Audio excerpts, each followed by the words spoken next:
All right, I think we have a few people that are still trickling in, but I think in the interest of time, we'll go ahead and get started. So once again, thank you everyone for joining us today for today's webinar about the Texas grid crisis. My name is Colin Rowan. I'm the Director of Communication for Pecan Street. I'll be your moderator today. We had originally planned for Suzanne Russo to be the moderator, but she was a bit under the weather, has been under the weather this week, and so she's going to be listening in and will be available for some Q&A, but wasn't up for moderating today. We're honored to have with us today 3 expert voices here in Texas to share their thoughts about how Texas has and should respond to the weather energy crisis we experienced in February this year. I'll introduce our guests in a moment. They joined us last summer for a discussion about how Texas became a leader in clean energy. Today's discussion, as you might imagine, will be a bit different than that one. First, some quick housekeeping items. Please check our website frequently for information about upcoming webinars and to view our videos of our past events.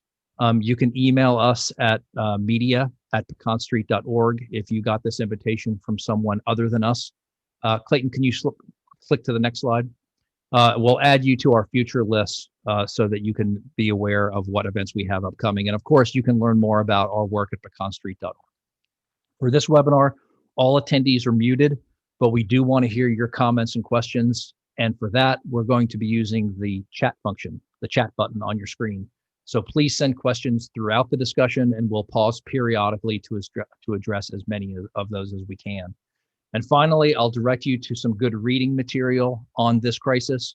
We're going to paste the text of this slide into the chat, and I recommend that you take a few minutes combing through each of these. Clearly, some of them are biased. We got some Pecan Street links up there, and we have some EDF links and the hobby school link, but I think all of them are interesting, and I think you would appreciate reading through them. We'll leave these up on the screen for a couple of minutes in case you want to take a picture of them and make notes of the links. So let's go ahead and get started. In February, a winter storm covered every county in Texas with sub-freezing temperatures and almost every county in snow and ice. Here in Austin, we had record snowfall and spent more than 160 straight hours under freezing. If you're not from Texas, you might not understand how remarkable it is, but it was historic. Also historic was the failure of many of our critical systems. Natural gas wells, pipelines, and generators froze up. More than 40% of our power generation went offline. Millions of people went without electricity, water, or both for very long periods of time. According to a new analysis by the Houston Chronicle, as many as 200 people, maybe more, died, many of them from extreme cold inside their own homes. To put it mildly, Texas crumbled. In the wake of the storm, leaders from across the state promised that heads would roll, and they did. The CEO of ERCOT was fired, the ERCOT board was overhauled, all of the commissioners of the PUC, which oversees ERCOT, resigned or were replaced. And leaders also promised to solve the problems that caused this crisis. On February 24th, a week after the worst of the crisis, Governor Abbott tweeted, quote, "I assure you of this legislative session will not end until we fix these problems." And he wasn't the only one that promised Texas would figure out what went wrong and prevent it from ever happening again. Today, we're barely a month away from the end of the current legislative session, and the response from lawmakers, the governor, and regulators has fallen far short of expectations, certainly of their own rhetoric. We asked our panel today to join us to put some big picture issues into context. Joining us today are Kirk Watson, former mayor of Austin and the region's former state senator. He's the founding dean of the new Hobby School of Public Affairs at the University of Houston. Pat Wood III, a partner at Hart Energy Group, former chair of both the Public Utility Commission of Texas and the Federal Energy Regulatory Commission, and a key player in the deregulation of the Texas electric market in 1999. And Jim Marston, who led the Texas Office of Environmental Defense Fund for more than 30 years, and who, in addition to working on national and international environmental and climate issues, was heavily involved in deregulation here in Texas as well. So thank all of you for joining us today, and let's get started. I have 3 main questions that I'd like to cover today, and pretty much everything that I think has been talked about here in Texas for a while will fall into these 3. The 3 are, and then we'll go into them in detail. What are the biggest issues or takeaways that Texas our elected officials, our regulators, and our citizens should remember from this crisis. The second is, where should Texas leaders focus their efforts to reduce the likelihood of future crises or reduce their impact? And third, how do you think this crisis impacts the clean energy evolution or revolution? Does it hinder our efforts? Is it a call to action to accelerate our efforts? And so I think a lot of the things that we've been hearing about over the last 2 months kind of fall into those categories. So let's start with number one. And any of you three can jump in here first with your thoughts. What are the biggest issues or takeaways that Texas should remember from this crisis?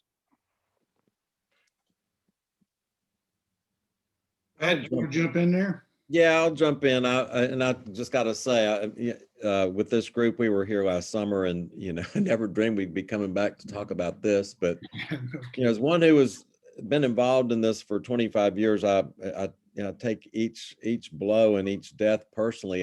It's a very, having lived through the transition in this industry, it's been a very personal journey for me the last quarter century. So to kind of have it iterate through what happened last month, or I'm saying last month, it's actually been 6 weeks now, is certainly searing. And thinking about it, a lot of blame to share. We could play that game.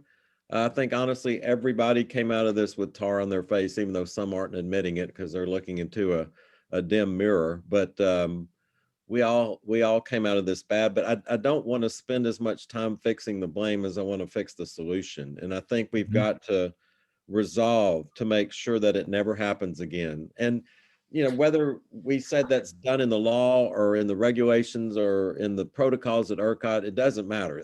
We've got to say this is not what we want for this great state to be. We are so much better than that. And so we can't. And I think that's the end game, is that we've got to do that. And I just say this as one that's probably a little bit to the right of my other two panelists here. Good, clear rules are not antithetical to markets. In fact, I learned that when I went from the PUC to FERC to clean up the mess after the California's energy market melted down, really more on kind of energy design levels, but it was also a weather precipitated event out there because there was no snow and no hydroelectricity for a year.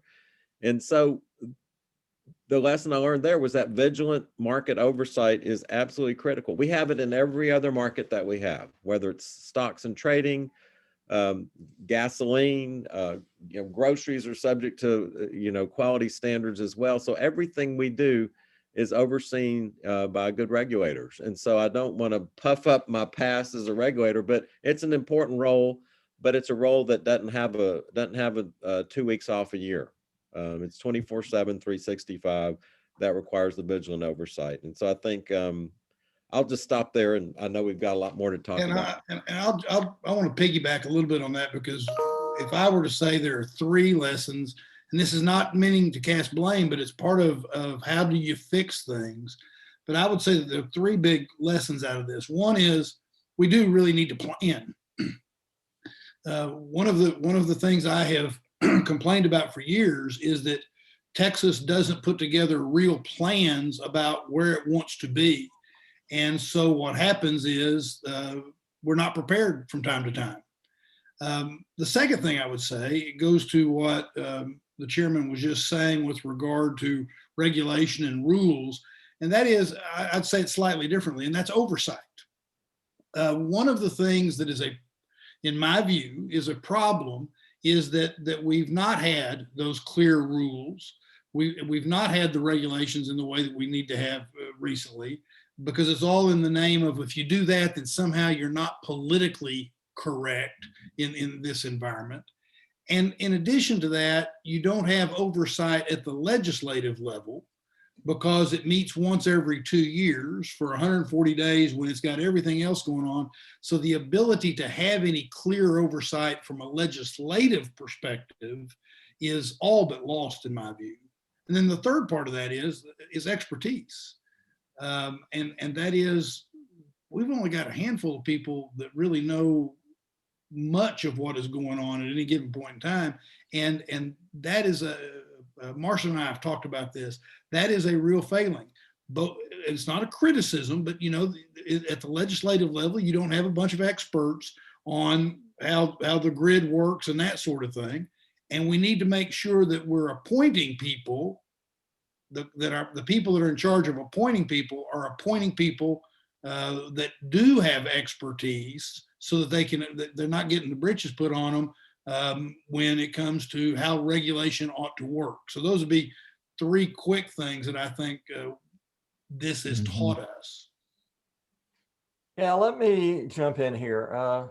The first lesson is Texas needs to understand our hubris means people die.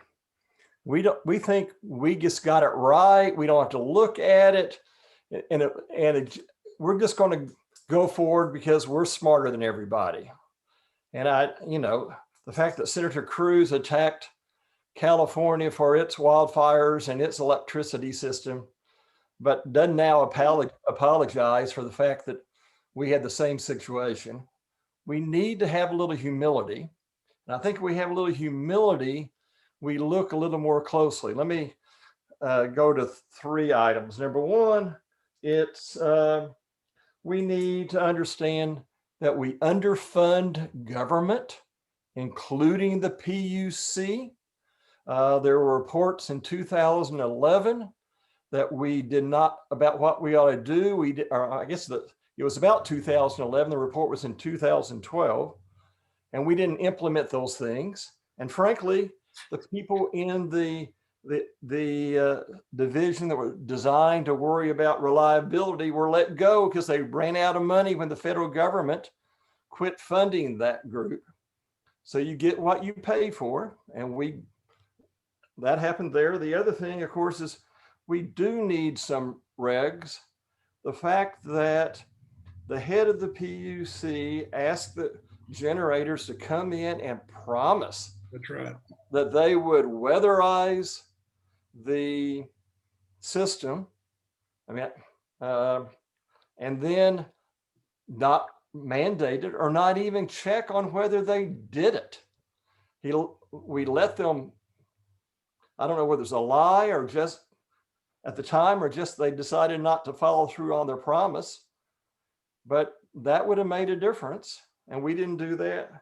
And the other thing, it's related to Senator Watson's statement about expertise, but it's not just at the legislature.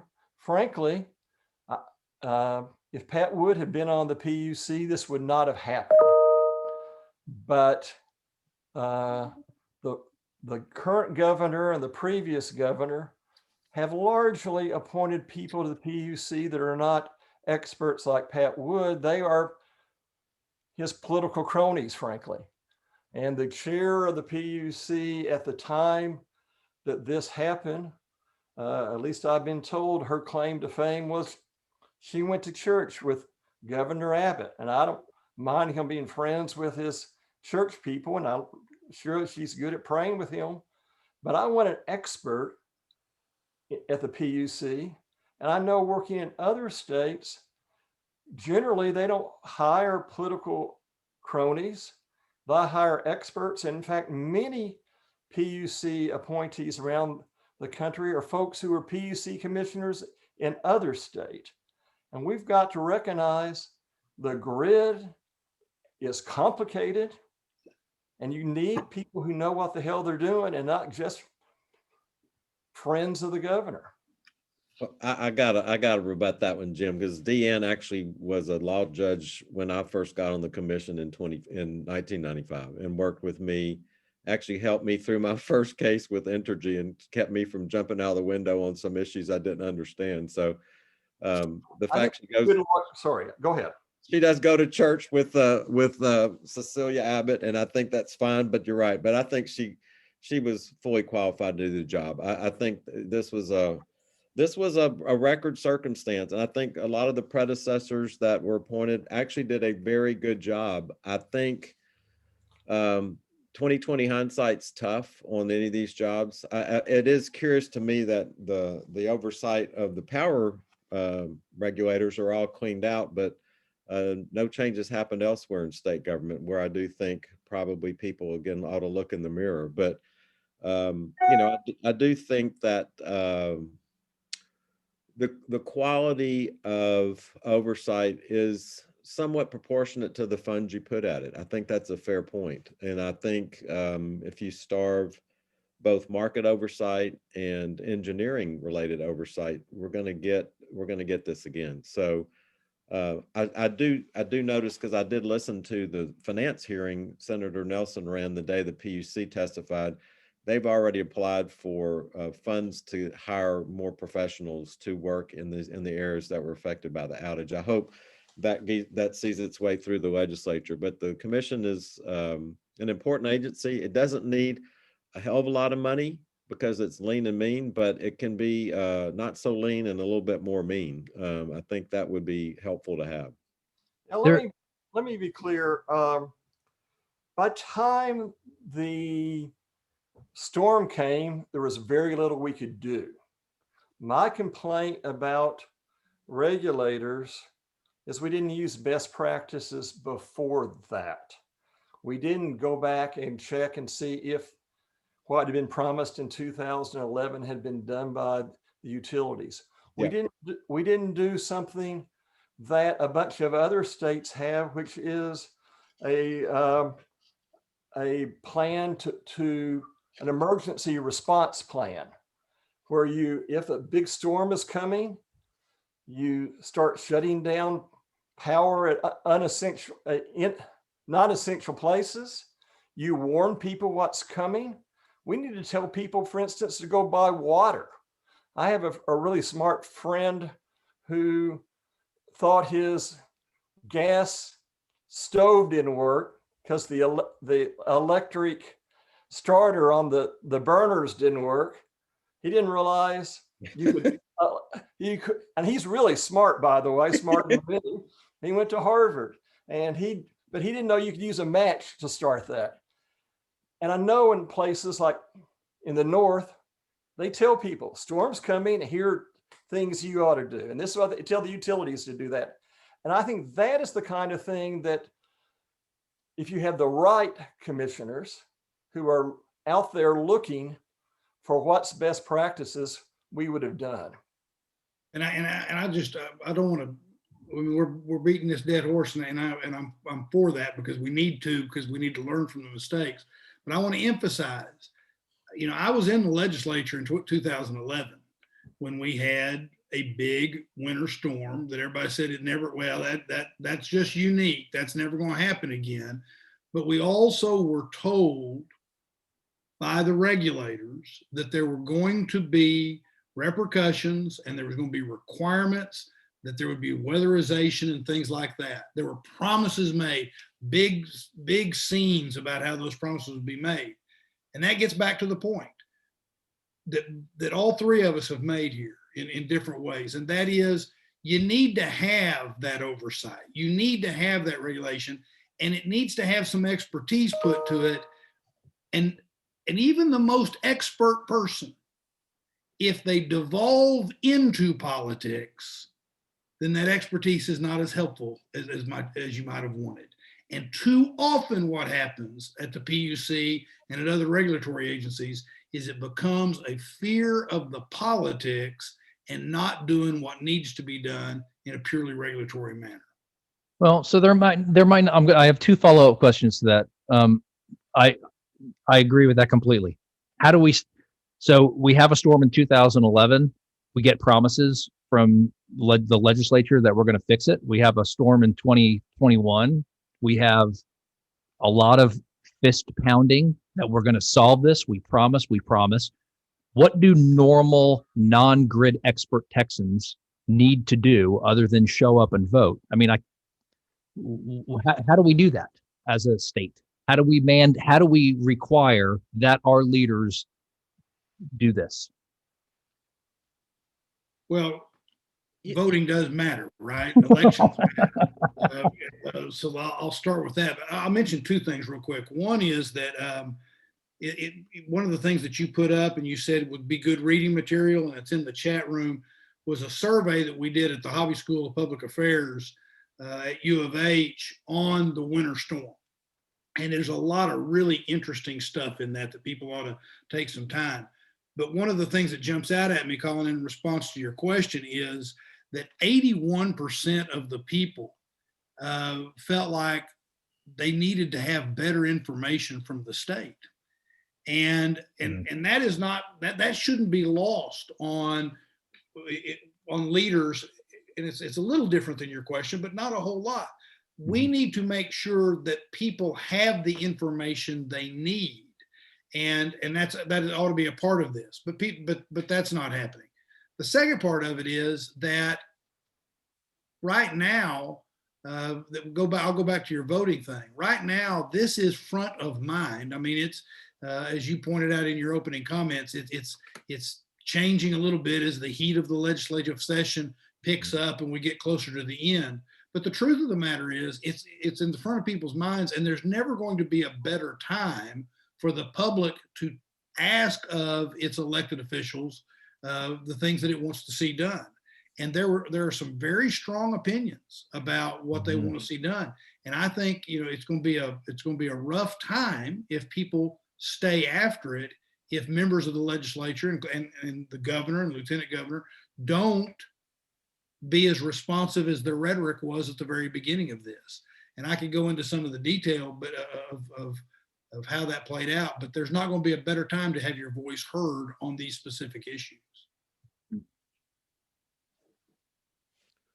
Colin, Jim and I were involved years ago in something called the deliberative poll, where we pulled in people from 12 or so utilities. Jim Fishkin from University of Texas at the time pioneered this under Mr. Perot, Ross Perot, back in the early days of when we actually worried about deficits at the federal level. In those days, he was doing a teach-a-thon around the country. But we used that same philosophy to basically do a teach-a-thon on the future of power markets. And one of the fascinating studies that came out of that was similar to what Kirk talked about in their polls. We did a poll over 2 or 3 days, and there was a lot of quality information that the PUC made sure that all views were represented. But we had big groups of people speak to the 200 residents, and then the 200 residents would break into small groups of about a dozen each and discuss matters, not being steered or proctored by anybody, but just let people talk. And it was a fascinating process that actually transformed me as much as anything in my career, of just letting the customers speak. Listen to what the people are listening to, and then listen to how they digest that information. We walked away from that with a very strong mandate for energy efficiency and for renewable energy. Those two things both showed up, probably pretty small versions of them showed up in the quote dereg bill, the competition bill, 1999. The renewable energy thing, of course, has its own great history where it took off from there. But consciously asking people in an educated and calm format what we ought to do, that's pretty damn good government, if you ask me. And it was transformative for me when I walked into Governor Bush's office and said, "You sitting down? I got some poll results for you that are interesting." Of course, he, being from West Texas, knew how popular wind energy, at least back then, was. Seems like some of the current political figures haven't read that memo, but Bush had. And he laughed at me, said, "It took you that long to figure that out?" And I said, "Well, it was something that needs to be in our legislation." So he said, "Get it in there." So I'm looking at Jim Marston. He's the one who figured out how to do it just right. So I'll give you credit for that, Jim. But the bigger issue is one that's responsive to your question, Colin, which is, let's trust the people that we share the state with. There's not an elite that governs it and a bunch of plebes that live out in there. We're all in this together, and we all failed each other. I mean, we can blame generators, we can blame the Railroad Commission, the PUC, ERCOT, we could blame the gas industry, we could blame the local utilities for the rolling outages that didn't roll. We could go through the whole litany, but at the end of the day, we got to look in the mirror and say, we all kept our heaters on all night. We're the one that ran the system over the edge. We didn't conserve when we were asked to conserve. We just think, oh, that's somebody else will do it. The tragedy of the commons is, well, they'll solve it. I don't. So, we got to remember though, that in the crisis, we're in this together, but more importantly, in figuring out the solutions we are. So getting people that think that way, whether they're right of center or left of center, I don't care. Just so they're open-minded and are willing to listen to the person on the other side and figure out what the right answer is for the benefit of Texas. It's always been a virtue of Texas that we care about Texas. Not that we care about West Texas or South Texas or urban Texas or rural Texas or red Texas or blue Texas. We care about Texas.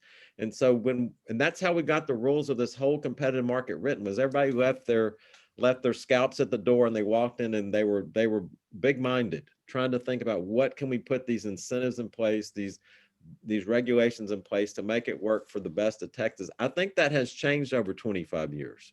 It didn't start that way. And it needs to go back to being that way, to where we don't do it on naked self-interest, but we do it on what's in the best interest of this great state. And I think there are a lot of people that feel that way, and we need to get them back in the front of the room, not sitting there outside. Right. Pat, that is so true. I know I'm getting old, but I talk about the good old days when we would actually have real conversations about how to solve real problems. And it was not about trying to pit rural folks against urban folks, which is done often now, or what west versus central part of the state. And I do think we ought to, I think the press needs to hold political folks more accountable when they're doing that. And talk about that is not a good way for our state. I also think, frankly, the press needs to hold people more expressly accountable when they just do outright lies. And by the way, they ought to do that with regard to political entities, nonprofits. There was a group that I think actually led the governor down a bad path. The Texas Public Policy Foundation claimed that the reason why we had problems was because wind froze up, and they actually put out a photo on in a tweet. The photo was of a windmill in Sweden that froze up, but they tried to imply it was Texas, and they really have not gotten the full accountability for that lie. And by the way, nobody's pointed out to them that we have wind that works in Greenland. And so that's not a problem. Let me get off the political side and say something I think could be helpful. And I think if Pat, you were there, you would do this now. We ought to have better communication with the customers from the utilities, especially about the details of various pricing options or the like. I do not believe the folks who signed up for the unlimited raise your rates if wholesale prices go up were fairly and totally educated about what that would mean. And that requires, I think, some more oversight from the PUC about the minimum things that customers need to be told, and in a way that's easier to understand. And then I think regularly some stuff like, this is a system that doesn't have a lot of backup, and we rely upon things like you did in the past, demand response, and it requires on higher prices, and this is how it's going to work, and we expect you to respond to that. But I mean, I think a lot of people think when you hear conserve, they think it's Jimmy Carter putting on a sweater, and not really smarter things you can do. But we need to help people. I think people, if they understood why we're asking you to conserve, might do it, but simply say, do it without any education. It's really hard to get people to go that far. Well, I wanted to ask a couple of, we're getting some good questions from participants, so I wanted to ask a couple of them. And I think we all know that talking about climate change in Texas politics is usually not a recipe for getting things done. But it does seem like there's an opportunity, whether it is attributed to climate change or not. Then we talk about the frequency of these storms, the frequency of hurricanes, the frequency of extreme weather events, from tornadoes to droughts to floods, that Texas does need to be prepared for these events, whoever or whatever is causing them. I guess I would ask you, you guys have been around the legislature and political minds more than most people here on this call. Do you think we're at a point where that is recognized, that we have to have plans for these things more frequently? Or do you think we're still in a bit of denial about the fact that these things are happening more? I'll start with that. I will start by saying this. I think as a general rule, people are accepting, and that includes people in elected and appointed positions of authority that can deal with this and do some of the planning, that it's generally accepted, but it's not politically accepted yet.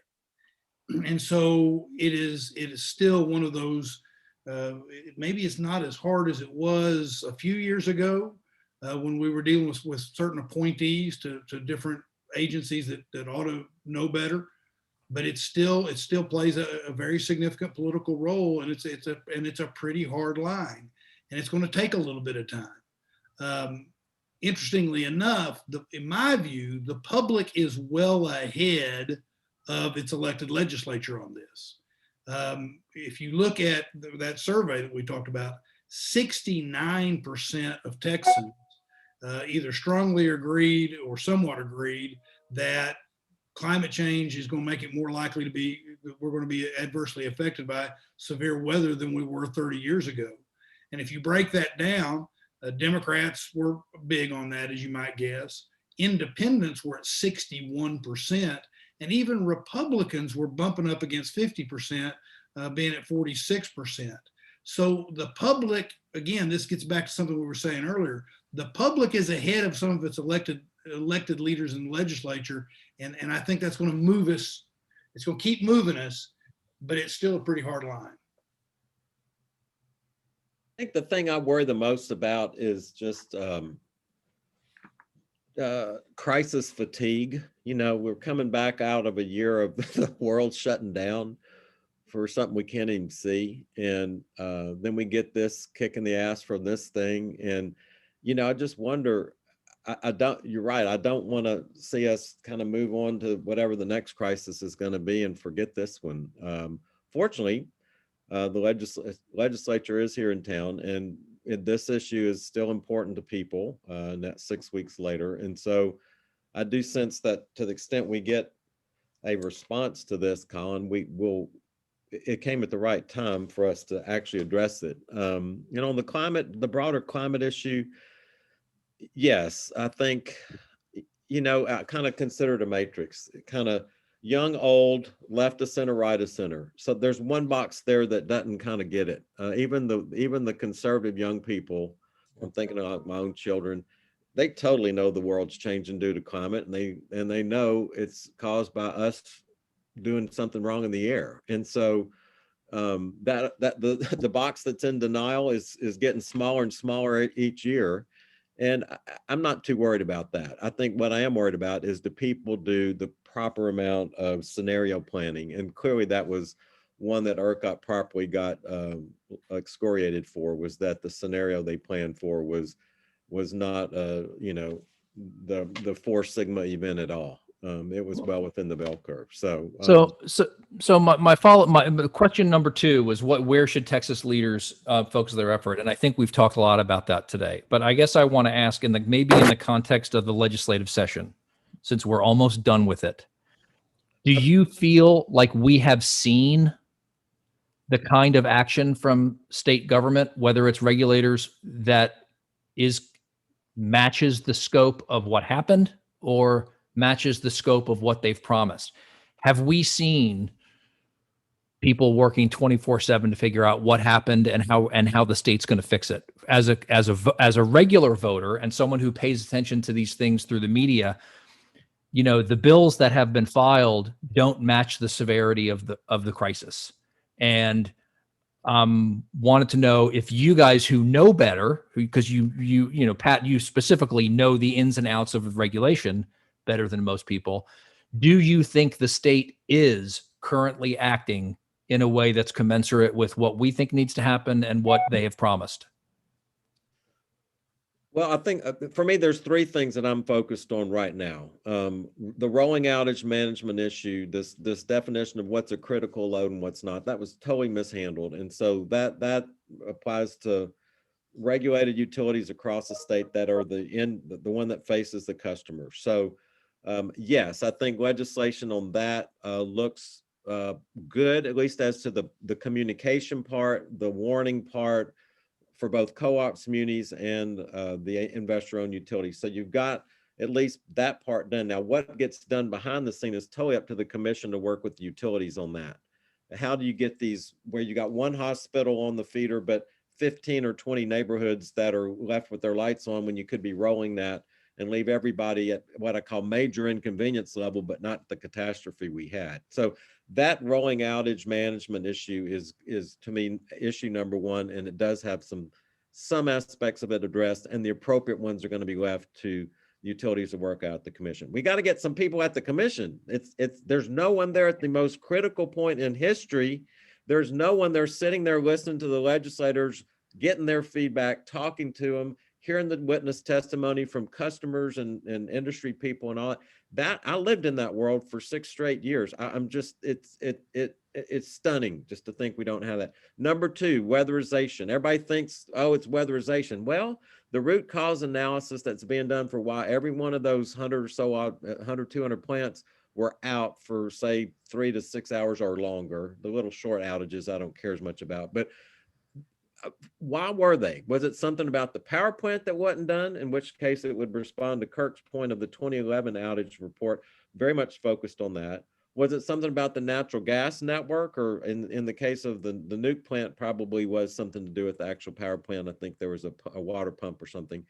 The natural gas system has a lot of places where the outage could happen, but did that happen because it wasn't weatherized enough, or because it was hooked up to electricity and the electricity was dropped? So each one of those big three has a very different solution. Now, to the legislature's credit, they put sufficient authority in there for the PUC and the Railroad Commission to address all of those.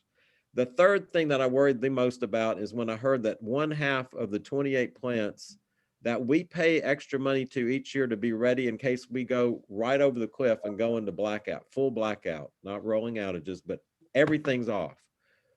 We've got 28 plants that we pay money to. We call it black start.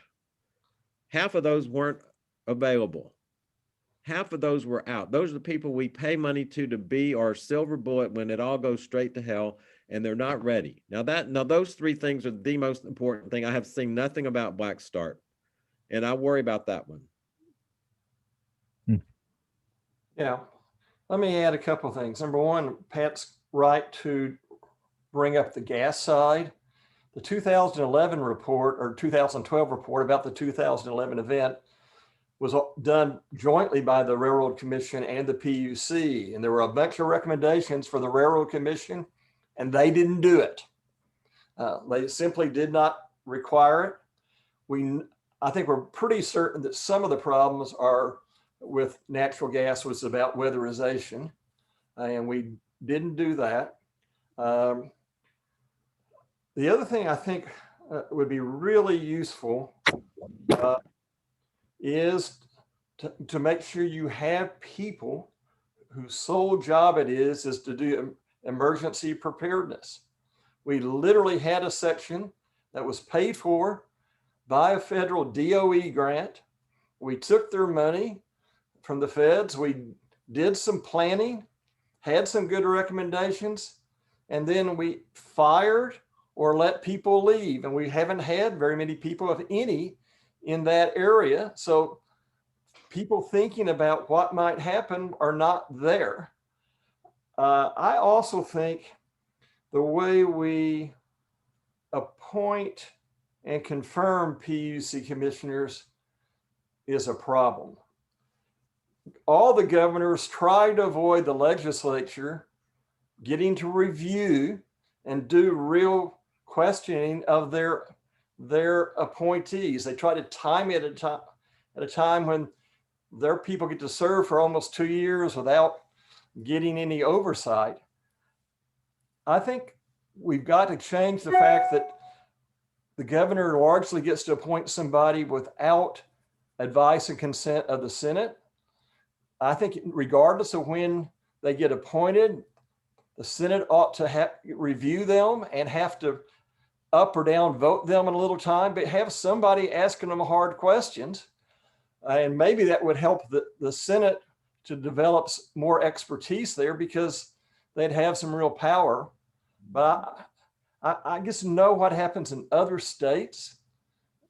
And there are hard questions asked of nominees and people that may not have as much qualifications as they should, don't easily get through. And in Texas, a lot of the people in the last several years have just come straight from the governor's political staff. And so this is hard. And I think we ought to be thinking at big picture, how do we get better accountability and better expertise? The only thing I'll add to that is that and I agree on the appointments. I think that's we did make a change in state law a couple of sessions ago that made it where if you were a holdover, you couldn't, in a paid position, you couldn't hold over through the session. You had to, if you did, you were busted at the end of that. But that's also true right now. It's true right now that if somebody's appointed, they're going to need to get through the legislature during this session. And so there's a lot of politics with regard to that. I don't know if that's being played and is why things are slow right now. I have no reason to know that, but it is, as Jim says, something that is always considered. I'll make this statement. This couldn't have happened at maybe a worse time to get real good legislation. And the reason I say that is it happened in a weird legislative session because of the pandemic. I mean, it was already going to be, a goat rope. But then in addition to that, it happened at a time when nobody was planning on this being their issue. And so people hadn't studied it, they hadn't paid attention to it. And now everybody is on their roller skates trying to get to the end of the session. And so they're trying to pass a budget, they're trying to deal with all the different things that they've got going on. So from a standpoint of the legislature actually reacting to it the way we all might want to grade their papers on that, it's very hard for that to occur. What my hope is that at a minimum, you get some of these things and you create some of the authorizations that Pat was talking about. And then there is a clear plan for following up on that. God forbid we have another incident like this, but let's not stop this. You may not be in session, but let's not stop the legislative push and work all through this interim, so that if we don't get the kinds of things we really need now, we don't show up 2 years from now and say, well, we forgot about it. Seem surprised. Yeah, right. Yeah, and it was out of sight, out of mind. Instead, let's take advantage of the interim because this really is a bad time. A crisis happening at the beginning of this legislative session, you're not going to get the best outcomes. And that's not. And I'm not saying that as a criticism. Let me take a quick turn to renewable energy. As you guys know, Pecan Street's very heavy on renewable energy and kind of what I would call advanced energy. Technology inspired energy efficiency and things like that. Renewable energy, electric vehicles, smart grids, smart meters.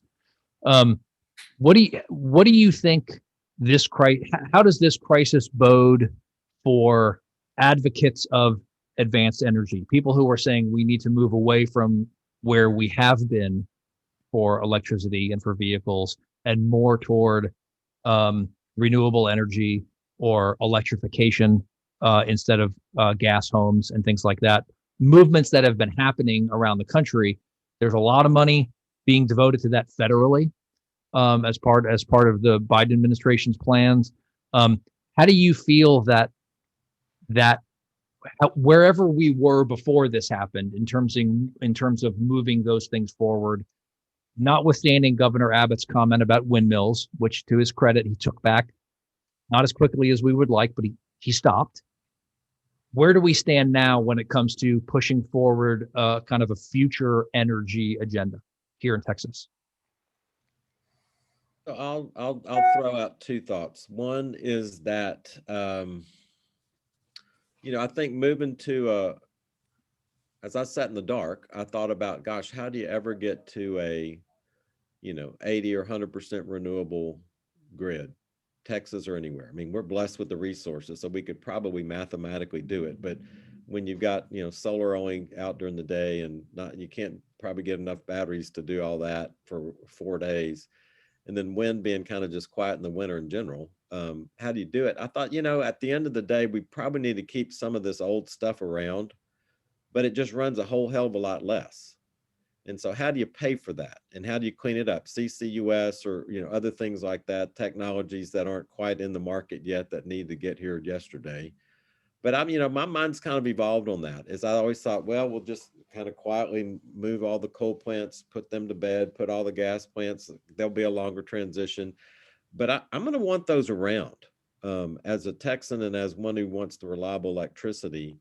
But I want it cleaner too. So, I could see a place where we'd get 80% of the kilowatt hours of a year coming from zero carbon resources like nuke and wind and solar and hydro. But for those other 20% of the hours, we got to have a whole lot cleaned up fossil. And so I think we can get there. It's going to require a different market design, slightly, probably, not probably, for sure. It's going to, you're going to have some way that those plants can afford to stay around so that they're needed for the summer and winter peaks. Now that those peaks are clearly defined as being a lot bigger than we thought they were. So that's one thought. And then the other one I have, Colin, is I think we're decentralizing. If there's one thing that comes out of this, I call it the big D's: decentralizing, decarbonizing, and democratizing, as we're moving it out to the people. So when we go back to that earlier question about right now, we just plug stuff in the wall and we don't think about it. Get people more engaged. Power is the underpinning of civilization. We can't, when you're out for 3 days, you think about, gosh, this is really big. When you're out forever, it's a whole lot bigger. And so getting people much engaged on something that's so critical to our civilization and way of life is a good thing. And I think the technologies are here now for distributed resources to be not only cost effective, but available. We've just got to make sure that our regulatory infrastructure allows creators and innovators to come in and do this. I'll say this in the self-interested space. We're doing small distribution batteries all over the state. So it's a challenge to work with the local utilities to get that done, but we will get it done, and others need to be participating as well, because it needs to be not driven by a utility or by some regulated monopoly, but be engaged with everybody, all the creators that are sitting here on the panelist side of on the attendee side of our audience today. Probably half of you guys and gals are the kind of innovators I'm thinking about. But that's where I think the impetus will be in a positive way, to say we got to have resiliency, not just at the hard grid in the middle, the Hunger Games, not in the capital city, but all the districts. Everybody needs to be strong and robust. And so that microgrid centered future, I think, is a lot closer after the freeze than it was before. Sorry, that was kind of long. You asked how it's going to affect development of renewables. And yes, Governor Abbott has backed off. But frankly, the chair of the Senate committee hadn't backed off. He still claims it's wind problem. The lieutenant governor hadn't backed off. And the Texas Public Policy Foundation, like every day, has a newsletter that says it's wind's fault. And I think that will slow development some, but it can't stop the technology progress, I think. It feels to me a little bit like guys who are trying to stop the progress of women's equality politically and socially. It just, the pressure's too great, and the facts are overwhelming. And all that'll happen is they'll raise the prices of of wind and solar, but people want it, and maybe it'll move more to another state rather than Texas, and that's a shame. But I think it's inevitable. We ought to be doing things like Pat said, though. We ought to, number one, be working on interesting technologies, and I do agree that ion batteries alone are not going to solve our problem, but there are a lot of storage technologies. I love the idea of pump hydro, that you can use solar during the day or wind at night and pump water back upstream and run it through the hydroelectric plants again and again and again. And there's a lot of other technologies like that. So I think we ought to be looking at those kind of things. And then I do think there's a lot of distributed opportunities. I do not know why we don't have an easy way to deal with the interconnect to the grid. And if the grid is down, rooftop solar can still power your own house. Some people have that, but very few.